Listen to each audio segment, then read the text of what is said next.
आज की पड़ताल में आपका स्वागत है। मैं हूं प्रवीण तिवारी। गुजरात के गांधीनगर से पीएम मोदी ने पाकिस्तान पर सीरियल अटैक कर दिया। पीएम मोदी ने पाकिस्तान की तुलना शरीर में गड़े कांटे से की है। मोदी ने दो टूक कह दिया है कि इस कांटे को उखाड़ फेंकने का समय आ गया है। साथ ही पीएम मोदी ने कांग्रेस को ऐतिहासिक गलतियों की याद भी दिलाई है।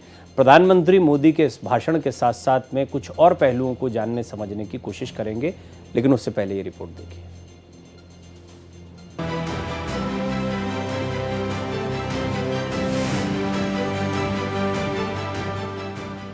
सुख चैन की जिंदगी जियो, रोटी खाओ, वरना मेरी गोली तो है ही।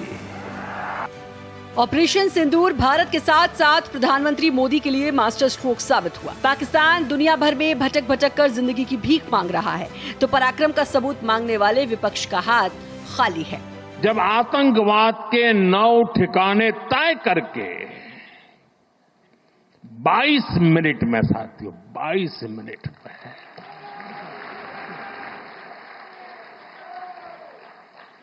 उनको ध्वस्त कर दिया, और इस बार तो सब कैमरा के सामने की सारी व्यवस्था रखी थी ताकि हमारे घर में कोई सबूत न मांगे। गुजरात की धरती से पीएम मोदी ने पाकिस्तान पर ताबड़तोड़ प्रहार किए, साथ ही कांग्रेस को उनकी ऐतिहासिक गलतियों की याद दिलाई। सरदार पटेल की इच्छा थी कि पीओके वापस नहीं आता है तब तक सेना रुकनी नहीं चाहिए, लेकिन सरदार साहब की बात मानी नहीं गई और ये मुजाहिदीन जो लहू चख गए थे, वो सिलसिला 75 साल से चला है। पहलगाम में भी उसी का विकृत रूप था। पीएम मोदी ने आतंकवाद को जड़ से मिटाने का ऐलान कर दिया, तो कांग्रेस एक बार फिर सबूत देने की मांग करने लगी। शरीर कितना ही स्वस्थ क्यों न हो, लेकिन अगर एक कांटा चुभता है तो पूरा शरीर परेशान रहता है। अब हमने तय कर लिया है, उस कांटे को निकाल के रहेंगे। आज तक हमें जवाब नहीं मिला कि 2023 में पुंछ में जो आतंकियों ने किया, 2 अक्टूबर 2024 में गांदरबल में जो किया, गुलमर्ग में अक्टूबर 2024 में जो किया, पहलगाम में अप्रैल 2025 में जो किया, उन आतंकियों का क्या हुआ, वो कहां है? आज तक जवाब नहीं मिला कि सीजफायर किन शर्तों पर हुआ। आज तक जवाब नहीं मिला हाफिज सईद, अजहर मसूद बच के कैसे निकल गए। ऑपरेशन सिंदूर ने पूरे भारत को एक सूत्र में जोड़ दिया, तो आतंकी मुल्क पाकिस्तान को टुकड़ों टुकड़ों में तोड़ दिया। Bureau report, Bharat express. एक बात तो साफ है, एक हालात कुछ ऐसे बने थे, बड़े तनाव की स्थितियां थी, युद्ध जैसे हालात थे, लेकिन ऑपरेशन सिंदूर के बाद ये जो पाकिस्तान ने युद्ध थोपने का प्रयास किया, उसमें भारत उलझा नहीं। ये युद्ध जैसी स्थितियां और विकृत नहीं हुई। हाँ, आंतरिक आप लड़ाई जो राजनीति की है वो इसके इर्द गिर्द अब आप देख रहे हैं। कांग्रेस ने कुछ सवाल खड़े किए हैं। विपक्ष का काम होता है सवाल खड़े करना, विपक्ष अपने सवाल रखता है और भारतीय जनता पार्टी की तरफ से करारा इस पर जवाब भी दिया जा रहा है। सत्ता पक्ष जो कर सकता है वो किया जा रहा है, लेकिन लोगों के बीच इसको लेकर क्या सोच जा रही है, और इसी का ये नैरेटिव का ही खेल होता है पॉलिटिकल पार्टीज़ की तरफ से। तो पार्टी के प्रतिनिधियों के साथ साथ रक्षा विशेषज्ञ भी मेरे साथ जुड़ेंगे। ब्रिगेडियर विनोद दत्ता, जो कि कई मौक़ों पर हमारी मदद कर चुके हैं इस पूरे मसले को समझने में, ब्रिगेडियर दत्ता से हम बात करेंगे। साथ ही साथ रवीन शर्मा जी, जो कि प्रवक्ता कांग्रेस हैं, उन्हें आप देख पा रहे हैं। रवीन जी, स्वागत है आपका। रवीन जी, सबसे पहले तो मुझे यही बताइए कि एक तरफ हम देख रहे हैं कि एक जोशो खरोश का माहौल प्रधानमंत्री मोदी की रैलियों में देखने को मिल रहा है। ऑपरेशन सिंदूर की सफलता को लेकर लोग भी उत्साहित दिखाई दे रहे हैं। उस पर कांग्रेस के जो सवाल आ रहे हैं, वो सवाल जो हैं वो पाकिस्तान की तरफ से अब उसके जवाब दिए जा रहे हैं। जैसे ईरान में शहबाज शरीफ आज गए, वहाँ पर जाकर वो बता रहे हैं कि हमको बुरी तरह से पीटा गया और वो अपने आप को पीड़ित दिखा रहे हैं। और बीजेपी भी इसी बात को बार बार रख रही है कि कांग्रेस वही बात पूछ रही है, वही बातें कह रही है जो पाकिस्तान कहना चाहता है, जिससे आपकी इमेज पर असर पड़ सकता है आंतरिक राजनीति में। पहली बात यह है कि पाकिस्तान तो एक भिखारी है और विक्टिम प्रूव करेगा ताकि वो बाकी देशों की मदद ले सके, आर्थिक मदद भी ले सके, इसमें कोई शक नहीं। लेकिन हमको पाकिस्तान को क्या करना है, हमको अपने देश के अंदर जो जमहूरियत है उसको जिंदा रखना है। जब तक सेना अपना पराक्रम कर रही थी, जब तक सेना ने अपना काम खत्म नहीं किया, पूरा देश एकजुट होकर के कांग्रेस पार्टी ने पूरा समर्थन सरकार, सेना और देश के साथ दिया। और ये अब सवाल पूछना देश हित में है कि सवाल ये है कि भाई क्यों जो है वो पहले बताया गया कि at the start of operation हमने उनको कहा कि हमारे जवान आ रहे हैं, वो खतरे से खेल करके जो पाकिस्तान जा रहे थे उनको मारने के लिए, आपने at the start of operation उनको इतला की कि हमारे जवान आ रहे हैं, क्या उसकी क्या क्षति हुई, उसका क्या नुकसान हुआ, कहां तक वो कामयाब हो सके, ये देश को बताना चाहिए। स्पेशल सेशन करने से क्यों भागते हैं आप? ऑल पार्टी मीटिंग को चेयर करने से क्यों भागते हैं? पूरा देश आपके साथ खड़ा है, आपके साथ खड़ा रहा। 22 अप्रैल से लेकर के 10 मई तक जब तक ऑपरेशन कंप्लीट नहीं हुआ और आपने सीज फायर अमेरिका के कहने पे और अमेरिका के ऐलान पे नहीं किया, तब तक कांग्रेस पार्टी ने कोई सवाल नहीं किया। 2 बार ऑल पार्टी मीटिंग बुलाई गई हमारे आग्रह पे, लेकिन उस ऑल पार्टी मीटिंग में leader opposition, shadow prime minister की तरह दोनों जाते हैं।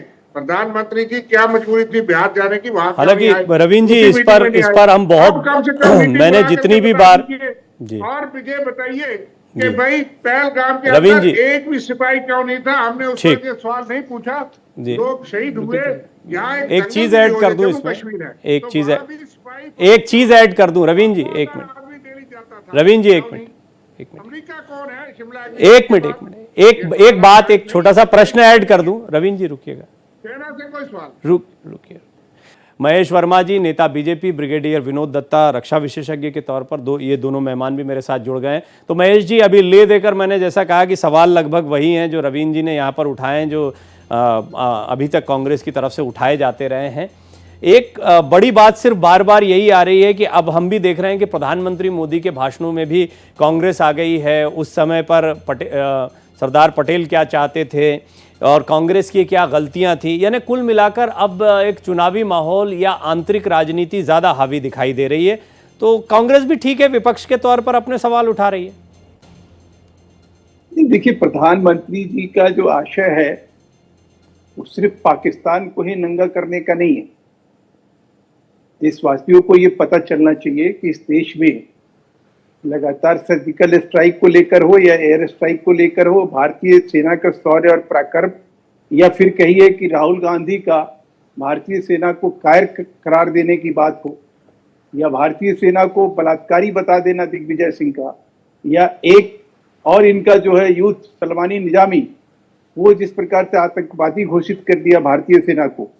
आज इन सब चीजों को लेकर जिस प्रकार से हम देश में एक माहौल है भारतीय सेना को लेकर, अगर उसका अलग जगा रहे हैं प्रधानमंत्री, और ऑपरेशन सिंदूर जिसके जरिए, जिसको हमने आज भी जिंदा रखा हुआ है, और यही कहीं सामने रख के बात करते हुए प्रधानमंत्री जी ने पूरे देशवासियों को संबोधित करते हुए ये बताने और जताने की कोशिश की कि जिस तरह से पाकिस्तान जो है पूरे विश्व में जो है भ्रामक और दुष्प्रचार के जरिए जो है ये कहीं कोशिश कर रहा है कि भाई हमने कहीं भारत को नुकसान पहुंचाया, या भारत को नुकसान पहुंचाने का काम जो है बदस्तूर हमने जारी रखा हुआ है।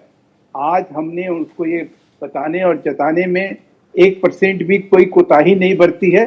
हर एक मोर्चे पे, या हमारे ऑल इंडिया जो ऑल पार्टी डेलीगेशन जो विश्व में जा रही है और वहां जाके जो बताया जा रहा है और जो उनको दिखाया जा रहा है, जो समझाया जा रहा है, वो तो अपनी जगह है। लेकिन साथ में यह है कि जो सेना के शौर्य पे, सेना के पराक्रम पे, हमारी जीत पे जो सवाल यहाँ खड़ा कर रहे हैं, और उसमें मेन विपक्ष के नेता हैं हमारे राहुल गांधी, तो उनको भी कहीं ना कहीं ये आईना दिखाने वाला काम जो है आज हम प्रधानमंत्री जी के इस बयान और विचार के जरिए जो है हम कहीं देश को बता रहे हैं कि हमारे लिए जितनी चुनौती पाकिस्तान है उससे कम चुनौती कांग्रेस नहीं है।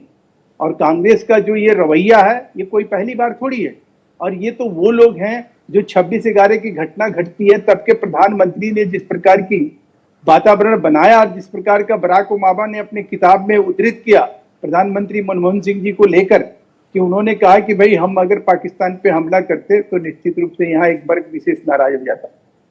प्रधानमंत्री तब के आप देखिए कि हमारा दिल्ली पुलिस का जाबाज अधिकारी को जो है आतंकवादी मार देते हैं, उन आतंकवादियों को जब हम मार गिराए तो उसको लेकर उनका उस समय का बयान था कि हम रात भर सो नहीं पाए, क्योंकि बटला हाउस कांड जो हुआ उसमें आतंकवादी जो मारे गए वो एक वर्ग विशेष से। तो जो पार्टी और जो इस तरह की सोच 90 के दशक के बाद, ये लोग कहते हैं कि इंदिरा गांधी जी ने 71 में जो है कितना बड़ा काम किया, 71 में ऐसी कोई सिचुएशन ही नहीं थी जो आज सिचुएशन है। और प्रधानमंत्री जी का स्पष्ट संदेश है कि सीज फायर नाम की कोई चीज नहीं हुई है, ये तय कर ले पाकिस्तान कि आतंकवाद। महेश जी और भी मुझे पता है और भी बिंदु होंगे जो आप रखना चाहेंगे। प्रधानमंत्री जी, प्रधानमंत्री मोदी का भी भाषण हमने रखा। जी महेश जी, उन्होंने स्पष्ट संदेश दिया और ये संदेश जो है कांग्रेस को भी उसी तरह से है कि कांग्रेस भी ये सोच समझ के बात करे इस देश में कि 140 करोड़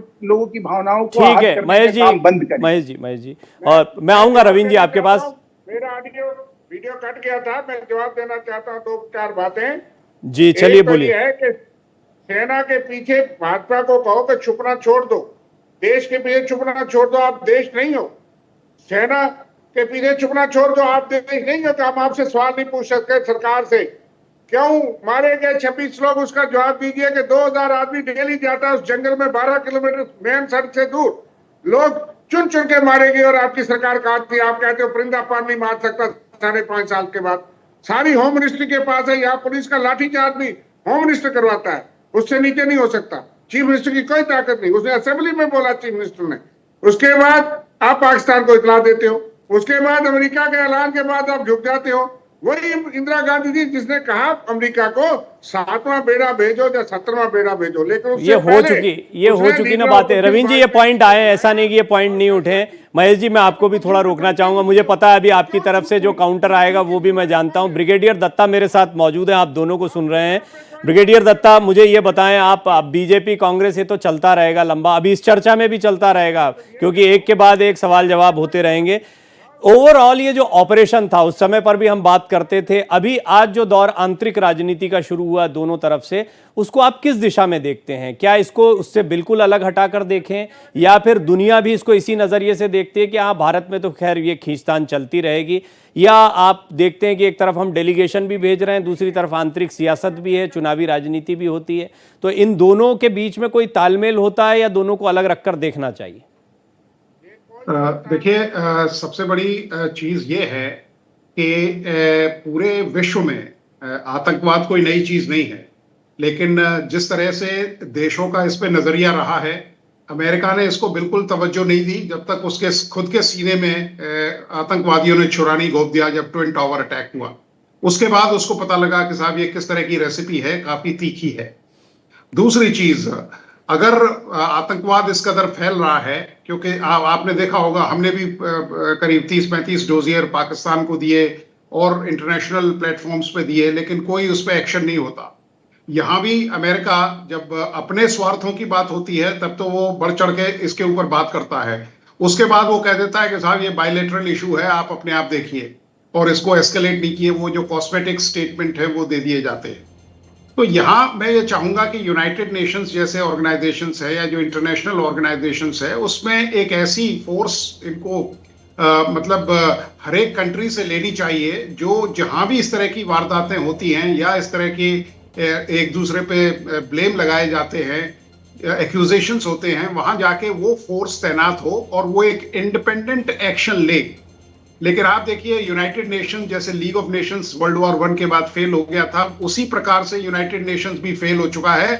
उसमें अरबों रुपए यूं ही बर्बाद हुए जा रहे हैं, केवल उस पर जिक्र और फिक्र होता है, बाकी एक्शन कुछ नहीं हो रहा। तो या एक ऑप्शन तो ये है। दूसरा ऑप्शन ये है कि जो इजराइल मॉडल है वो भारत अख्तियार करे, जो भारत ने किया अभी, कि जब भी इस तरह की वारदात होगी इमीडिएटली वी विल रिटेलिएट। और इन सब चीजों को देखते हुए ये पता लगता है कि साहब किस तरह से भारत एक नेशनल मस्कुलरिज्म, जो एक मस्कुलर नेशनलिज्म है, उसका इजहार कर सकता है। क्योंकि देखिए मुझे कोई बिल्कुल मैं कश्मीर में 3 टेन्योर किए हैं मैंने, लेकिन मैं ये इस बात को आज भी समझने को बिल्कुल प्रिपेयर्ड नहीं हूं कि साहब किस तरह से वहां जो हिंदुओं का जो पलायन हुआ, कश्मीरी पंडितों का पलायन हुआ। तो ये भारत के पास इतनी फौज थी, लेकिन जब तक पॉलिटिकल विल नहीं होगी तब तक ना तो कोई इंसर्जेंसी खत्म की जा सकती है, ना किसी मतलब जो एंटी नेशनल एलिमेंट्स है उनको बिल्कुल वाइप ऑफ किया जा सकता है। तो यहां आज पॉलिटिकल विल थी तो भारत ने स्ट्राइक किया, और आपने देखा किस तरह से हमारी जो सशस्त्र सेनाएं हैं वो किस प्रिसीशन से अपने जो टारगेट्स हैं उनको अचीव करती हैं। विश्व में इस बात का डंका बज रहा है क्योंकि we are a professional army जी, और पाकिस्तान भी इससे दहशत में है। ठीक। दूसरी चीज, पूरे रीजन में भारत का जो डंका बोल रहा है, क्योंकि यहां बांग्लादेश सर उठा रहा था, आज उसकी भी टोन एंड टेनर बदली हो गई है। खैर मालदीव्स को तो मैं किसी पावर में गिनता नहीं हूं। नेपाल जहां इस तरह के मतलब कई स्टेटमेंट देता था, उन लोगों के लिए भी ये सबब है कि अगर वहां से इस तरह की कोई आतंकवादी गतिविधियां अगर आईएसआई या पाकिस्तान कराता है तो उनको भी यही इनाम दिया जाएगा और यही हश्र होगा उनका। भारत तो ने ये अपनी शक्ति को, जी। अपनी सैन्य शक्ति को तो दिखाया ही है। हमारी इकोनॉमिक ग्रोथ ने भी दुनिया के सामने एक मैसेज दिया है। बड़ी बड़ी ताकतें हमारे साथ क्यों खड़ा होना चाहती हैं आज की तारीख में, उनके लिए हम भी कैसे एक मजबूरी हैं। यहाँ एक इंटरफेरेंस की बात होती है जो रवीन जी ने उठाया है, सीज फायर के लिए मध्यस्थता की बात। जैसे शहबाज शरीफ वहाँ ईरान में जाकर बोलते हैं, ये स्पष्ट हो गया वहाँ पर। उन्होंने कहा कि हम ईरान ने मध्यस्थता की पेशकश की थी, हमने तो मान ली, लेकिन भारत ने नहीं मानी। उन्होंने खुद कहा, शहबाज शरीफ का आज का ही बयान है।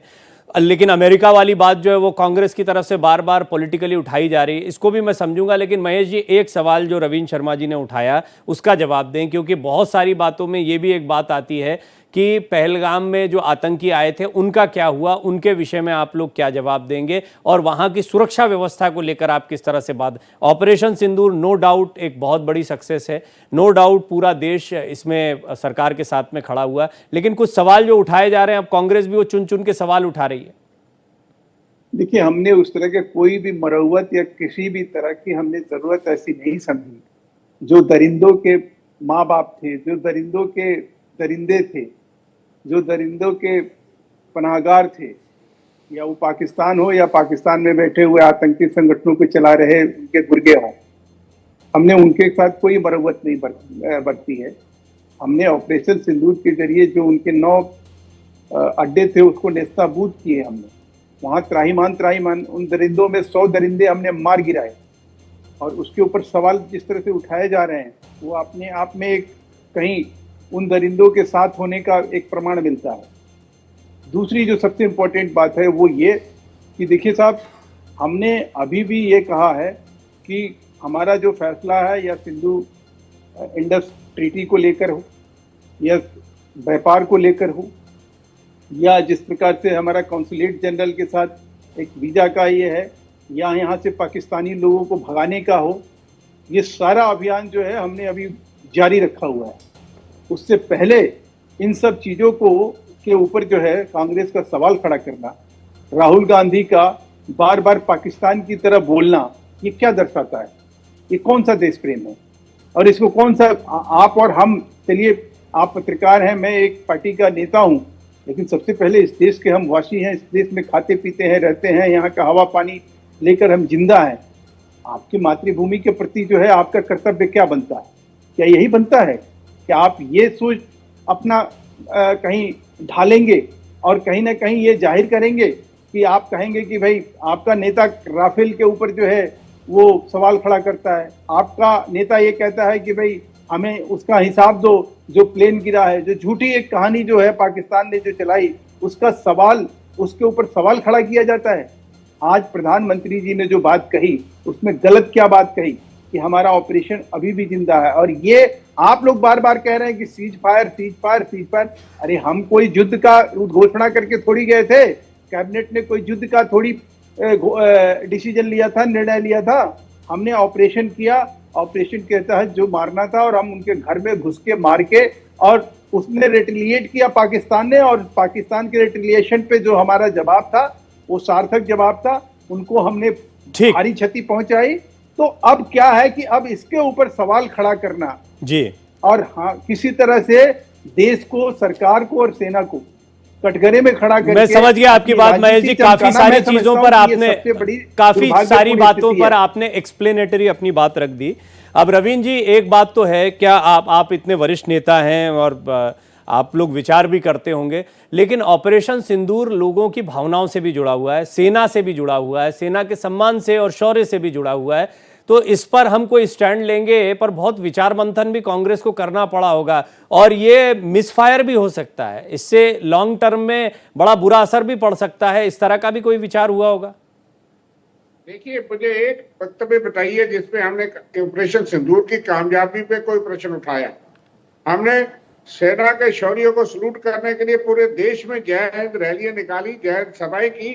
देश की सेना को हम समझते हैं कि देश सुरक्षित है, हमारी सेना बड़ी डिसिप्लिन है, हमारी सेना बड़ी बहादुर है और वो मुश्किल परिस्थिति में जो भी टास्क किया जाता है, आज सेना ही अंदर पाकिस्तान में गई, घुस के काम किया, लेकिन उस पराक्रम को मुश्किल बनाने में अगर ये कहा गया, उनको बताया गया कि हमारी सेना आ रही है, ये मैं समझता हूँ कि क्राइम है और वार टाइम में ये काम नहीं किया जाता। जितना मैं भी सेना के परिवार से हूँ, मेरे परिवार से शहीद भी हैं, वीर चक्रा भी हैं और मैं बॉर्डर का रहने वाला हूँ जहाँ पे शेलिंग भी हुई है। दूसरा सवाल कि हाफिज सईद और वो जो है वो मसूद क्या अजहर उससे बात करने के आपने पहले इतला देने का मतलब, जहाँ ट्रेनिंग कैंप थे उसमें से जो मेन हमारे टारगेट हैं वो लोग तो मारे नहीं गए। फिर तीसरी बात यह है कि पहलगाम के जो कातिल हैं वो 18 महीने से 3 बार। नहीं रवीन जी, आप जो बातें कह रहे हैं ना, वो बातें तो खैर हम कांग्रेस की तरफ से सुन चुके हैं। 100 आतंकी मारे गए हैं, उनकी डिटेलिंग, उनमें कौन कौन कमांडर हैं, बताइए।